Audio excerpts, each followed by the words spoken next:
Actually, marami silang puwedeng gawin, hindi lang pagpapaliga saka pagpapa-beauty contest 'no. Marapat na tanungin nila ang mga constituents nila sa kanilang bara-barangay kasi mas sila ang nakakaalam kung anong mas gusto nilang gawin ng kanilang mga SK officials.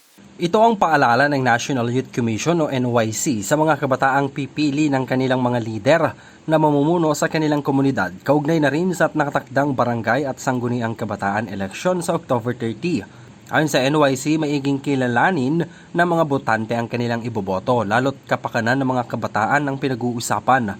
Sa datos ng Commission on Election o COMELEC, nasa mahigit 1.4 million ang nag-file ng kani-kanilang Certificate of Candidacy. Kabilang dito ang 828,644 na kandidato sa Barangay Council at 585,843 naman ang sangguniang kabataan.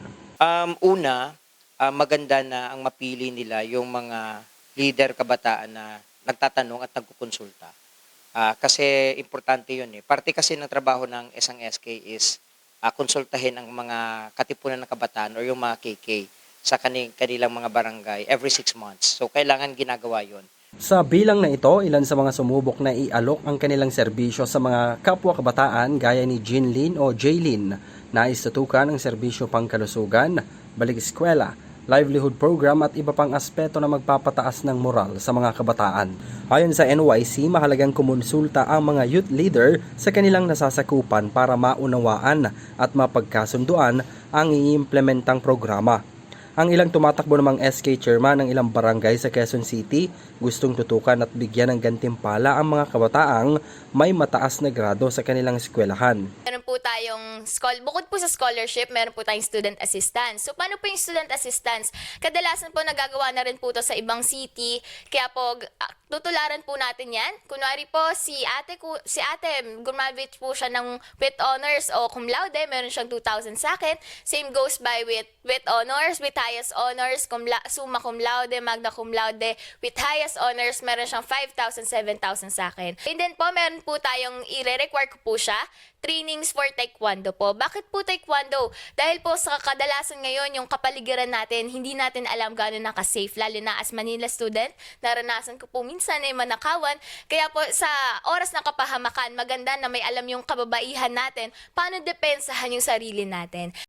Yung meron po kaming mga priorities kagaya ng healthcare, ng education, ng mga seminars about safe sex education, and yung mga livelihood po. Nakausap rin namin ng ilang mga kandidata sa ilang barangay sa bayan ng Cabanatuan, probinsya ng Isabela.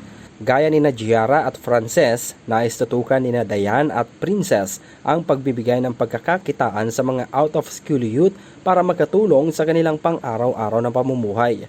Kabilang na rin ang pagtugon sa mga usaping medikal at pangkalusugan. Yung platform yung advocacy din po namin is all about health and fitness.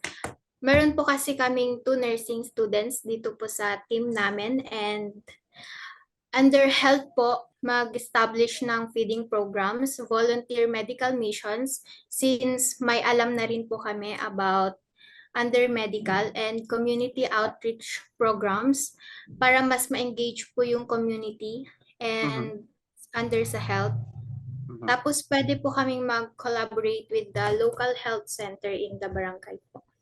Pero then, ano yung pinaka-target mong project sa mga kabataan?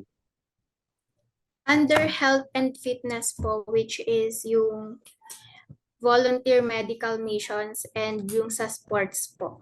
The Project Kaagapay wherein it focuses sa mga out-of-school youth po. Yun po yung mga target namin kasi hindi na po sila nag-aaral, and gusto po namin sa barangay namin is no one will left behind. Lahat po ng kabataan is aangat po in the terms of yung mga wala pong mga trabaho or mga out of school youth. Magkakaroon po kami ng cart na every purok is must have yung cart na yon, and then mag-aalat po kami ng tao na out of school youth na tao, and then siya po yung magmamanage ng cart na yon, and then the first wave po is i-sponsoran ng SK Kabataan yung mga foods na ibebenta nila.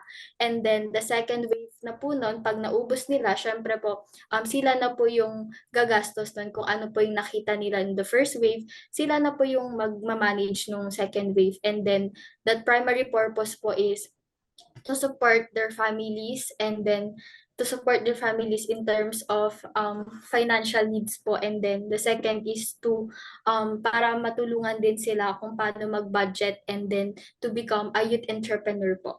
Kung sila naman ang tatanungin, pabor raw sila sakaling magkaroon ng debate sa pagitan ng mga katunggali.